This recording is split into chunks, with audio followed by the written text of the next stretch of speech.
একদম ভিন্ন রকম একটা পেঁয়াজুর রেসিপি আজকে আপনাদের তৈরি করে দেখাবো। সব সময় ডাল দিয়েই পেঁয়াজু খেতে হবে কেন? ডাল ছাড়া কি পেঁয়াজু হয় না? আজকে আমি ডাল ছাড়াই সেই রকম পেঁয়াজু তৈরি করে নিয়েছি। এতটা মোচমোচে আর সুস্বাদু হয়েছে, সেটা পুরো রেসিপি দেখলেই বুঝতে পারবেন। তো কথা না বাড়িয়ে চলুন আমরা চলে যাই ঝটপট পেঁয়াজু তৈরিতে। এখানে আমি অনেকটা পরিমাণ পেঁয়াজ নিয়েছি, যেহেতু নামই পেঁয়াজু, পেঁয়াজ ছাড়া তো হবে না। তো এখানে প্রায় 1 বাটি আমি এখানে পেঁয়াজ কুচি নিয়েছি। এখন এর সাথে কিছুটা পরিমাণ মরিচ দিয়ে দিচ্ছি।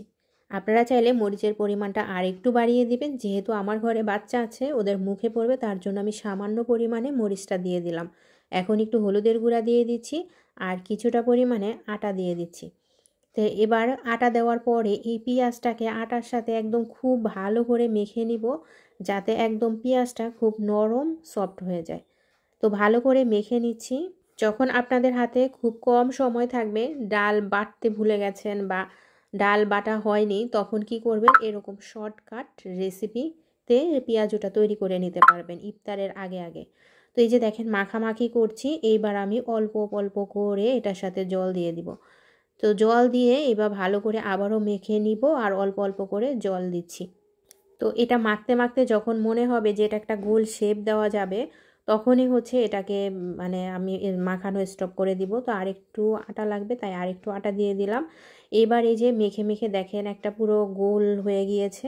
এখন আমি এটাকে যে কোনো শেপেই তেলের মধ্যে ছাড়তে পারবো। তো আমি মাখামাখি করার পরে এটাকে বেশ প্রায় 10-15 মিনিটের জন্য একটু রেস্টে রেখে দিয়েছিলাম। তো ফিরে আসলাম আবার 10-15 মিনিট পরেই। এখন চুলার কাছে চলে গেলাম, একটা প্যান বসিয়ে দিয়েছি আর এবার তেল দিয়ে দিলাম। আর তেলটা গরম হয়ে গেলেই এবার পেঁয়াজু শেপ করে করে তেলের মধ্যে ছেড়ে দিচ্ছি।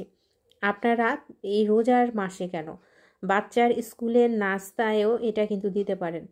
তো এই যে দেখেন আমি এভাবে দিয়ে দিচ্ছি, আর সাথে যদি একটা ডিম দিয়ে দেন, সুন্দর একটা নাস্তা হয়ে যায়। এটা এটা একটা ফাঁকিবাজি পেঁয়াজু।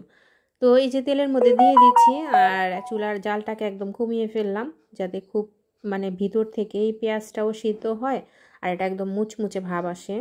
আমি এটা তৈরি করেছি সন্ধ্যায় চায়ের সাথে খাওয়ার জন্য। তো সবাই কিন্তু খুব মজা করে খেয়েছে সস দিয়ে, আর চায়ের সাথে তো বেশ ভালোই লাগে। তো এই যে দেখেন কথা বলতে বলতে একদম লাল লাল করে কড়া করে এটাকে ভেজে নিব। আর এই যেগুলো ভেজে নিচ্ছি আর বাকি যেগুলো আছে সেম প্রসেসে ভেজে নিব। তো এই যে দেখেন সবগুলো ভাজা হয়ে গিয়েছে। কে বলবে যে এটা পেঁয়াজু না? তবে সত্যি কথা বলতে ডালের পেঁয়াজুটাই বেশি মজার, তবে এটাও কিন্তু কোনো অংশে কম ছিল না। ভিডিওটা আপনাদের কেমন লাগলো অবশ্যই কমেন্টে জানাবেন। তো আজকে এই পর্যন্তই। সবাই ভালো থাকবেন, সুস্থ থাকবেন। কথা হবে নতুন কোনো রেসিপিতে। সেই পর্যন্ত ভালো থাকবেন।